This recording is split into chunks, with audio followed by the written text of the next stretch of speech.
Salt Lake sector 5 এ চালু হয়েছে যাত্রী সাথী অ্যাপ।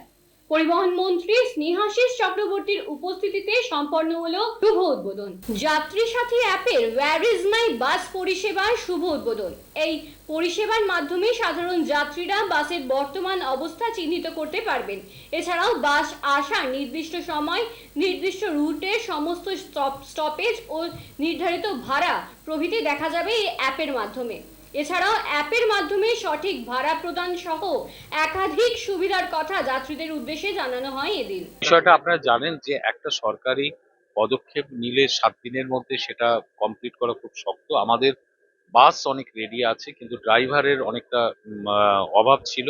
সেটা মুখ্যমন্ত্রী কয়েক মাস আগে সেটা অনুমোদন করেছেন, WBTC তে 900 বাস ড্রাইভার।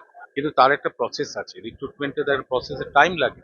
সেই প্রসেসটা আমরা চালাচ্ছি খুব তাড়াতাড়ি। আশা করছি সেই ড্রাইভার কন্ট্রাক্টটা নিলে আমরা আরো 200-300 বাস নামিয়ে দিতে পারবো। আমরা কোন কোন জায়গায় বাস আরো দিতে হবে সেটা আমরা তালিকা রাখছি। আমরা সেটা তাড়াতাড়ি সেই বাসের সংখ্যাটাও বাড়াতে পারবো। আপনারা জানেন যে অক্টোবর মাস 2023 সালে আমাদের মাননীয় মুখ্যমন্ত্রী যাত্রী সাথী অ্যাপের উদ্বোধন করেছিলেন।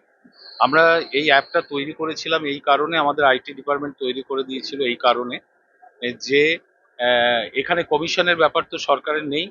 তাই সরকার একটা মিনিমাম সার্ভিস চার্জ এখানে রেখে পুরোটাই এই যাত্রী সাথী অ্যাপের মাধ্যমে যে সমস্ত প্যাসেঞ্জাররা গাড়ি চাপতো তাদের গাড়ির ভাড়াটাও একটু কম হয়েছে। অন্তত 20 থেকে 30% ভাড়া তারা কম ভাড়ায় তার গন্তব্যে পৌঁছতে পারছে। সঙ্গে সঙ্গে যারা যাত্রী সাথী অ্যাপের সাথে যে গাড়িগুলো যুক্ত আছে তারাও একটু বাড়তি ইনকাম করতে পারছে।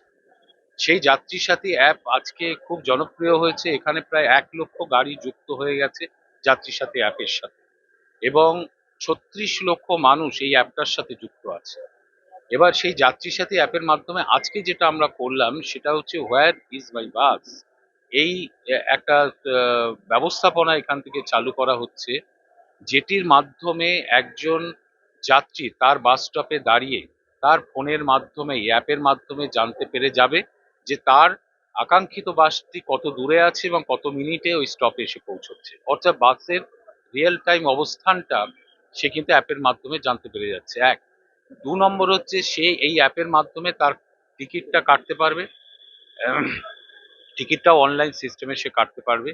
তৃতীয় হচ্ছে আমরা যেটা করছি সেটা হচ্ছে যে কলকাতায় সহ সারা বাংলাতেই হবে পরবর্তীকালে যে অ্যাক্সিডেন্ট হয় বেপরোয়া বাস চালানোর জন্য, আমরা এই অ্যাপের মাধ্যমে একটি কন্ট্রোল রুম তৈরি করব এবং সেই কন্ট্রোল রুমের মাধ্যমে আমরা এই কন্ট্রোল রুম থেকে এই অ্যাপের মাধ্যমে আমরা প্রতিটি বাসকে কিন্তু আমরা ট্র্যাক করতে পারবো, অর্থাৎ ড্রাইভারকে ট্র্যাক করতে পারবো এবং ড্রাইভার কি গতিতে চালাচ্ছে, সে ওভার স্পিডিং করছে কিনা, সে রুট ডাইভারশন করছে কিনা, সেটা আমরা ওখান থেকে জানতে পারবো এবং সেই অনুযায়ী আমরা কন্ট্রাক্টরকে সতর্কীকরণ করতে পারবো।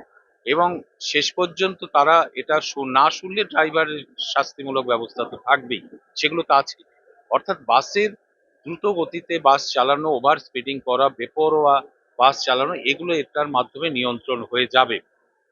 এবং আমরা আজকে 16টি রুটে 60টি বাসকে যুক্ত করেছি, সরকারি বাস। 3-4 মাসের মধ্যে কলকাতার সমস্ত সরকারি বাস এর সাথে যুক্ত হয়ে যাবে এবং 3-4 মাসের মধ্যেই আপনারা দেখবেন বেসরকারি বাস, মানে কলকাতায় প্রায় 5,000-এর মতো সরকারি বেসরকারি বাস আছে, সেগুলোকে আমরা এই অ্যাপের সাথে যুক্ত করে নিয়ে নেব এবং এতে যাত্রী সাধারণ তার যে বাস পরিষেবাটা সেটা অনেকটা তার কাছে সহজলভ্য হবে এবং অনেকটা নিরাপত্তা যুক্ত হবে।